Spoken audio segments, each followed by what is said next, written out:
awakening to an understanding of their rights. The movement now covered school education. Sinhalese newspapers campaigned to preserve all that was characteristic of Sinhalese dress, customs and manners, which had well nigh disappeared under the impact of foreign disintegrating forces. This also led to a movement for the revival and preservation of Sinhalese arts and handicraft, such as painting, carving and metal law, still languishing in the Kandyan district. Dr. Ananda Coomaraswamy, after his education in England, gave his scientific advice and encouraged the movement through his publications, one of them being the classic medieval Sinhalese art. As a schoolboy, when I just left school, I used to go to these bookshops. In one of them, I found this, the first edition of medieval Sinhalese art. I bought it for 70 rupees, still in my archives, and I think it's worth much, much more now. A Kandyan Society of Arts and a Museum of Kandyan Arts were also established at the beginning of the 20th century. In the meantime, the Ceylon National Association, which had replaced the Ceylon League, took up the agitation for the repeal of the unpopular toddy tax throughout the 1880s and 1890s.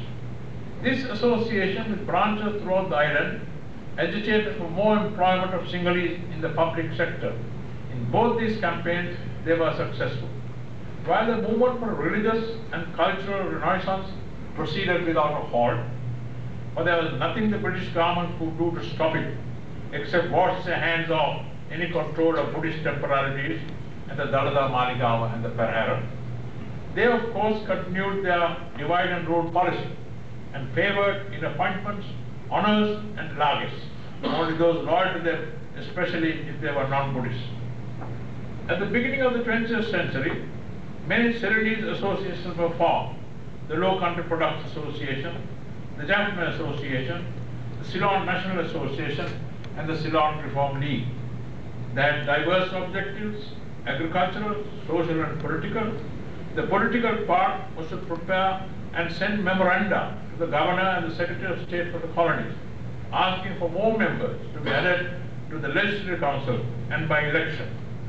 This was to be followed by enlarging the Executive Council with a few members from the elected members of the Legislature: James Pearis, Ponnambalam Arunasharam, D.B. Jayatillaka, all three of whom became knights later, and H.J.C. Ferra, who later became a KC, were the foremost to prepare and send these memorials. They also sought interviews with the Governor or the Secretary of State in England. I remember meeting some of these leaders. I was a schoolboy then. James Pearis, for instance, met us with my father at Cargill's, and we were tall men then, he was a short man, and he said, E.W., referring to my father, we have to look up to these youngsters now, and we have to hand over the country to them. H.J.C. Perra was a sturdy lawyer, one of the greatest lawyers Sri Lanka produced, and we went to see him about getting a subscription for the Royal Tournament match. He was ill in bed. He got up from his bed and said, young fellows, I'm getting old now. He said, we are getting old now.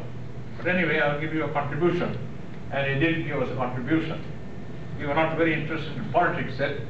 We were interested more in the Royal Tournament match the next day. Then the first meeting with the Governor was readily granted.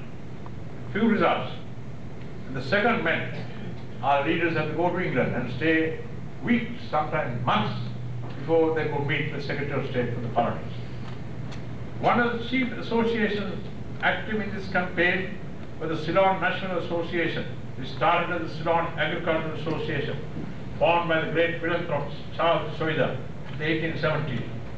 It had been converted into the Ceylon National Association in 1884, with Ponnambalam Ramanathan succeeding Soida. After the Alvis was the president, and A.N.P. Jayawardena the Honorary Secretary, later Justice. The Sri Lanka leaders held meetings, addressed memoranda to the Secretary of State and the Governor, asking for an enlargement of the Legislative Council and elected members. Since the original Council of 1833, except for enlarging the number of appointed members, no changes of a major nature were made till 1910, when the elective principle was first introduced. As a result of this agitation, certain changes were made in the Constitution, notably the introduction of the Legislative Council franchise for the first time in 1910. Out of the 10 officials in this new council, 4 were to be elected. 1 for the Europeans urban, 1 for the Europeans rural, 1 for the Ceylonese, 1 for the Burghers. The minimum qualifications for a voter in the Ceylonese electorate was a pass in the Cambridge Senior or Cambridge Junior. The electorate comprised the whole island. The Honorable P. Ramanathan, later Sir, was the first elected Ceylonese member. He had retired, having acted as Attorney General, and was living in India about 1978. Hector Jayawardena and his brothers, my father and others, went to India and invited him to contest a seat. They campaigned for him and defeated Marcus Fernando, later Sir, in a historic election in 1911. Mind you, only 1 seat was given to the Ceylonese, the whole island. And the Sinhalese put forward a Tamil, Ramanathan, and he won it. Hector Jayawardena, I think, thought he would come at the next election, 4 years hence. But 2 years later, at the age of 43, he died. He was the greatest orator of his time and a public man of great influence. He was arguing a case in the Supreme Court when he adjourned for lunch and went to the law library. He died there and the court adjourned to honor this great man. Sir Alexander Wood Renton was the Chief Justice at that time, and in his speech the next day said, Hector Jayawardena died at 43. Who will take it upon himself to say that a life so rich in memories is incomplete? The finest tributes that he could have paid to Sri Lanka. Then the World War 1914 to 1918. The atrocities committed by the British in Ceylon during the riots of 1915 and the growing Indian movement for freedom led by the Indian National Congress caused the educated section of the people of Ceylon to think in terms of self-government. The Ceylon Reform League came into existence in May 1917. The riots were in 1915.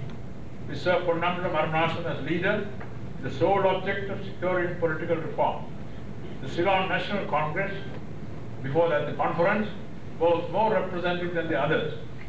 The conference was summoned as a conference on constitutional reform convened by the Ceylon Reform League and the Ceylon National Association